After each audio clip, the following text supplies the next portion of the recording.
মঙ্গলবার কলকাতা ১০১ নম্বর ওয়ার্ডে সায়নী ঘোষের সমর্থনে তৃণমূল কংগ্রেস একটি বিরাট কর্মী সভা করে। সভায় উপস্থিত ছিলেন প্রার্থী সায়নী ঘোষ, মেয়র ফিরহাদ হাকিম, বিধায়ক দেবব্রত মজুমদার, ১০১ নম্বর ওয়ার্ডের পৌরপিতা বাপ্পাদিত্য দাশগুপ্ত, দেবাশিস কুমার ও প্রমুখ বিশিষ্টজনেরা। উল্লেখ্য, এবারের লোকসভা নির্বাচনের নজরকাড়া কেন্দ্র যাদবপুর লোকসভা কেন্দ্র। চিরকাল বাম দুর্গ বলেই পরিচিত এই কেন্দ্র।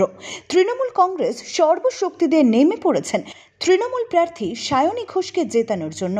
কড়া রোদেও নাওয়া খাওয়া ভুলে যাদবপুর লোকসভা কেন্দ্রের মাটি কামড়ে পড়ে রয়েছেন সায়নী ঘোষ।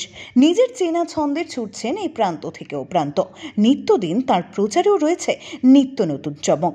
এক কথায় প্রতিদ্বন্দ্বী দুই প্রার্থী বামেদের সৃজন ভট্টাচার্য এবং বিজেপির অনির্বাণ গাঙ্গুলির সঙ্গে প্রচারের ময়দানে দেদার টেক্কা দিয়ে লড়ছেন সায়নী ঘোষ।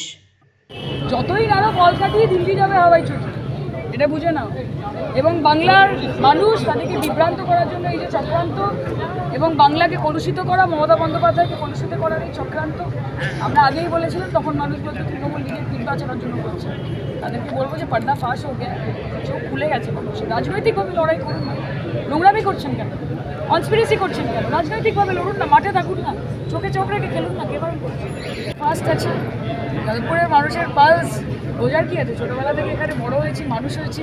মমতা বন্দ্যোপাধ্যায়কে তারা বারংবার আশীর্বাদ করেছে। 1984 সালে যখন কেউ ভাবতে পারেনি তখন আশীর্বাদ করেছে।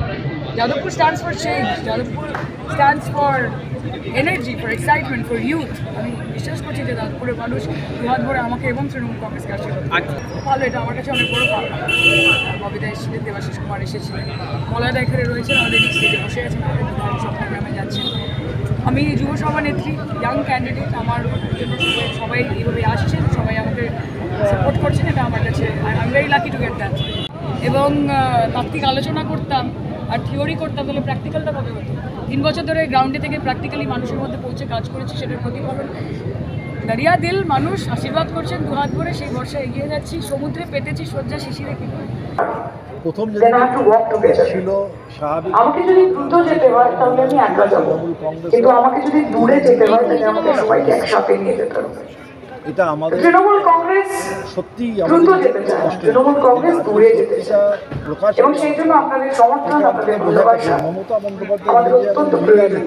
তিনি নিজে একজন মহিলা। যাদবপুর লোকসভা কেন্দ্রকে যাই হোক, মহিলা যাদবপুরের মামাটির মানুষ সমান হয়ে যাবে, বারংবার আশীর্বাদ করেছে। আমরা বিশ্বাস করি। বিশ্বাস সেটা 1984 সাল যখন মমতা বন্দ্যোপাধ্যায় সঠিক বিচার নিজে সিট থেকে দাঁড়িয়েছিলেন, যখন সবাই বলেছিলেন যে 29 বছরের মেয়ে সে কি করে।